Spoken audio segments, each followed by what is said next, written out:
Anyways, it doesn't matter what day of the week it is. It's Friday today. It could have been a Wednesday, a Thursday, a Saturday, a Sunday, a Monday, Tuesday, any day of the week. There's always a lot of breaking news. Come on.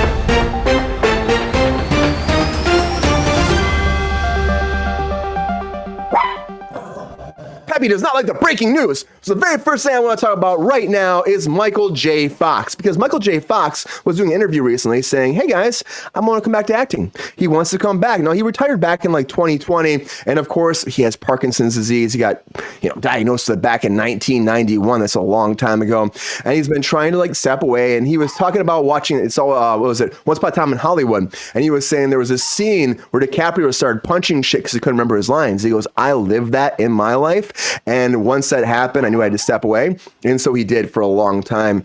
And he had to raise a family. He wanted to make sure his kids had a good future. So he did that. But now he said if the right script comes along, he's ready to come back and be back acting again. Maybe he'll be Martin McFly again. You never know. But I love Michael J. Fox. I hope the best for him. And we need to get a cure for Parkinson's disease, guys, because it's too much. It's too much. And he wants to come back. And celebrities that have been gone for a long time, of course, want to come back sometimes. But a celebrity that has been passed away for a long time does not want to come back. Well, his family doesn't want to come back. Is George Carlin. And now there's been a lawsuit for a long time for Thank God I'm Dead, the George Carlin stand-up special we talked about a long time ago here on Cruise Control back in December. And the family, the estate, was suing the Dudsey family. Well, the Dudsey, I guess they're a business, but it's Will Sasso and his partner together were making this whole stand-up special. It was an hour-long special with George Carlin. So the family, the estate, sued him, and they won. They won.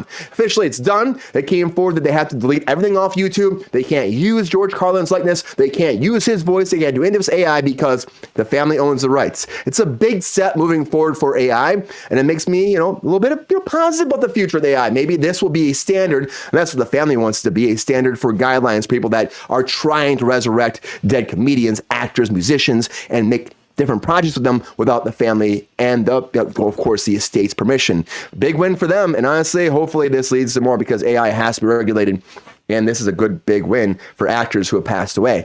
But, legalities are tough, everybody. They're tough. Ask P. Diddy himself as he had his houses broken into. And now a big thing moving forward, of course, he is denying everything. We talked about that the other day, too, denying. He had nothing to do with it, of course, until it's proven in the court of law. He is innocent. But now his former girlfriends are...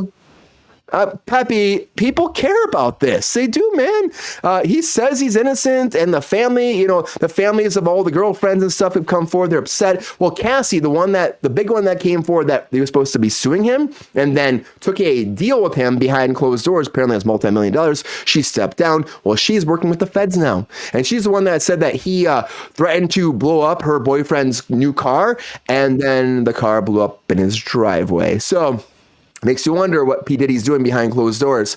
But Cassie's moved forward, and other ex-girlfriends are apparently associating themselves as one cohesive unit against P. Diddy and working with the feds to take him down. So if this is true, which we don't know yet, we'll find out when it goes to the court of law. P. Diddy might be in a lot of legal trouble. He might be. And nobody wants that. But people want... What was that, Peppy? What you gonna do? I know, man. I know what you're gonna do, Pep Star. But that happened for him, and we worry about that. That's what he does.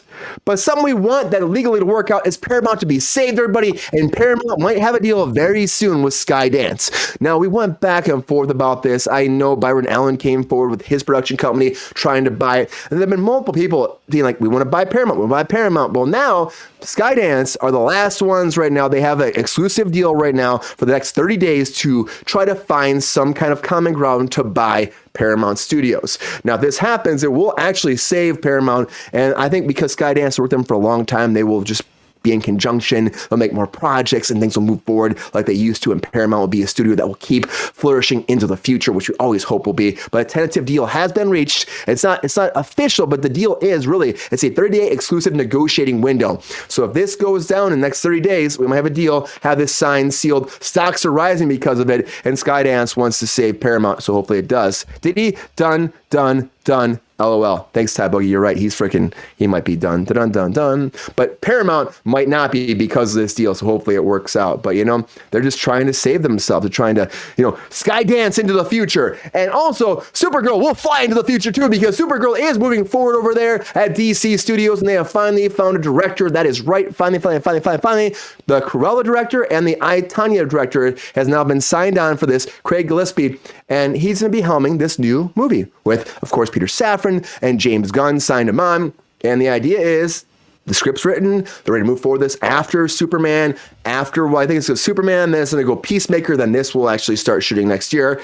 And hopefully it does well. Of course, House of the Dragons, Millie Alcock was actually signed to be Supergirl. A lot of news we got to find out about this in the future. Right now, there's barely anything going on. We have a director finally. We have Supergirl cast. So I know DC is ready to freaking move forward and make this happen. Hopefully they'll take another Star Trek film. Yes, Racer X, I hope another Star Trek film does come. Actually, there is one coming. Star Trek, the continuation of the Kepler timeline, that's what they call it, right? With Zachary Quinto and with Chris. What's your boy's name, Sabrina? Chris, not Chris Pratt, but Chris Hemsworth. Not Hemsworth. The other Chris. There's like so many Chris's here. Chris Pine. Trevor, not Trevor. Sabrina. Pine. Chris Pine. Yes, Pine. Chris Pine. So they are coming forward. They are right. They actually just signed on a new writer for the new Star Trek, Racer X, and so that is moving forward. It'll be the last one for that franchise. They're going to finish up the storylines and actually give it a fateful ending to that, and then we'll probably reboot it after that because we reboot everything. Why don't we reboot everything? But this is moving forward. But somebody else that is not moving forward is Jonathan Majors, because honestly, his career might be sunk right now. He tried to fight these this court case. He tried to fight the actual, final verdict that he was guilty for domestic abuse, and he lost.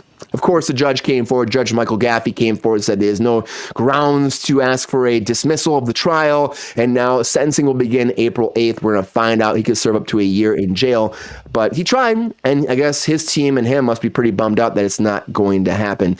The Kevlin Tem. Yes, that's what it is. That's what it is. Thank you so much. I was like having a brain fart on that, but Jonathan Majors, unfortunately, he had a very promising career, and it's gone. It's gone, guys. I don't know what's going to happen next. He might come back someday. Who knows? But something that is coming back are the blue check marks for free over there at Twitter, or X, I guess you want to call it, because Elon Musk made this happen finally. If you are a celebrity, a influencer, somebody that has been big, over 5,000 subscribers that are following you, then apparently the X will give you that blue check mark back without paying the $8 a month or $16 a month for the premium memberships. They're allowing the blue check marks to come back for celebrity status as opposed to having to pay, which I think will bring a lot more celebrities back to X or Twitter, what I'm going to call it. He's got big plans for Twitter. I know he wants to make it this big conglomerate of like, get your food delivered to you, do your banking through it, get your social media. Also, hail a taxi cab. The middle finger. Pepe does not like Elon Musk. He always tells me all the time he's pretty upset about him. I don't know why, Peps. Peps likes technology, but he also pees on things, so he'd probably pee on him as well. But I like Elon, Pepe. I like Elon, so leave him alone. But yeah, this is happening. X, get those blue check marks back. Hate the game. I know, Pep Star. I know you can't. And he's a player, man. He's a player. But X is bringing the blue check marks back, and also the Punisher is back over on Daredevil because set leaks are out right now. They've been just rocking the internet right now. Everybody's talking about Daredevil being there. Daredevil finishing up. It just finished today. They wrapped up production for this new Born Again season. The 18 episodes. They wrapped it up, and we got Frank Castle back, everybody. A big deal right now. They were showing him destroying things. There's like a whole thing where they're talking about how the cops are dressed like Punishers too. And so that's a big reason to bring him out of hiding. We'll have to wait to see how this actually plays out on the television series. But I'm excited that we actually have Punisher back. And honestly, guys, it's about time. And we got to tie in the Netflix series more and more.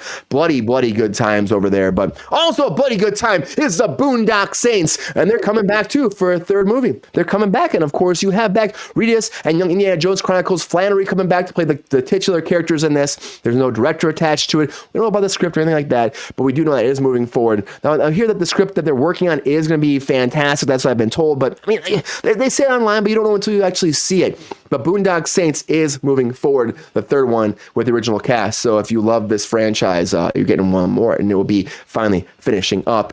And, people are going to die. Just like people are going to die again on The Purge 6, because The Purge 6 is moving forward again. They say it's the final Purge, guys. I don't know if I believe it. I think he invented the electric car, Doc Savage. How about Elon Musk? But Purge 6 is moving forward, and they say it's the final one. They say it is. I don't really know. Honestly, guys, these movies just won't stop. There's like a spin-off series. There's all this. But for me, I stopped watching after a while. I get it. It's a cool concept for one movie. Maybe two, maybe just one movie. But if you love this franchise, get ready, because the sixth and final one is coming. I guess it's appropriate. I don't know, but get ready for a Purge 6. This sounds like an episode of The X-Files. And Gillian Anderson came forward saying, well, I might do more X-Files, actually, because we do know there's a reboot coming for The X-Files. That is true. And we've talked about it in the show before. The reboots happen. They're going to be in the same universe. As of now, that's the idea. So Mulder and Scully are not there anymore. There's a new team taking over The X-Files. And will it be good? Will it not be good? Well, Gillian Anderson says she's very excited about it because the director attached to it is Ryan Coogler, who did, of course, Wakanda for Life, Black Panther, also did the Creed movies, or at least the first two, and then Stallone took over, and then eventually, while Stallone was involved, but then also Michael B. Johnson took over. But the thing is, like, she thinks that we have a great director attached to it. Maybe it'll change the whole thing. Chris Carter is not involved, so I'm interested to see where the X-Files actually goes.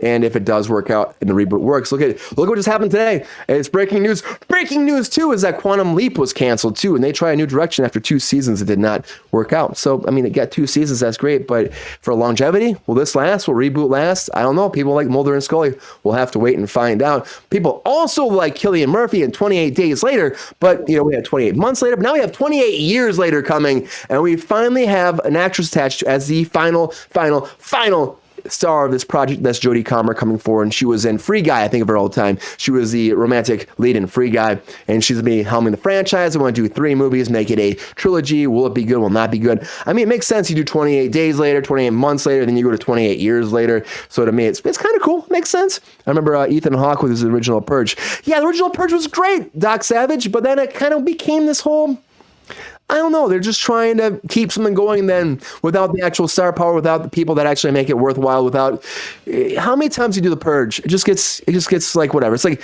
they tried. Hopefully it's the last one. If you love it though, let us know. Tell us about it, because maybe it'll get me back into it. I don't know, but I'm excited about 28 years later. I think it's a good concept. And then we do like 28 decades later. Who knows? I don't know. But that's going down. And somebody straight out of that zombie apocalypse world is Frankenstein, right? And Frankenstein is shooting now, officially did camera tests. And here's a new first still of Christian Bale as Frankenstein, but he's like a rock star Frankenstein. People are calling him online for The Bride, which is Maggie Gyllenhaal's directed project moving forward. And Maggie Gyllenhaal is not actually playing the bride. We actually have a new actress coming forward. And this looks good, though. It looks really good to me. I'm excited to see. Jesse Buckley is playing the bride. And the premise is a lonely Frankenstein travels to 1930 Chicago to seek aid from a doctor in creating a companion for himself. And the two revigorate a murdered young woman, and the bride is born. So we'll see where this goes. Will it be great? Will it not be great? I'm excited about it. Great cast. Honestly, look at this shit. He looks fucking cool, I think. He looks fucking cool as Frankenstein. So hopefully it's great. And Maggie Gyllenhaal, I support you. GR shaking his head. But a lot of breaking news, everybody. A lot of breaking news. That's what I got to say.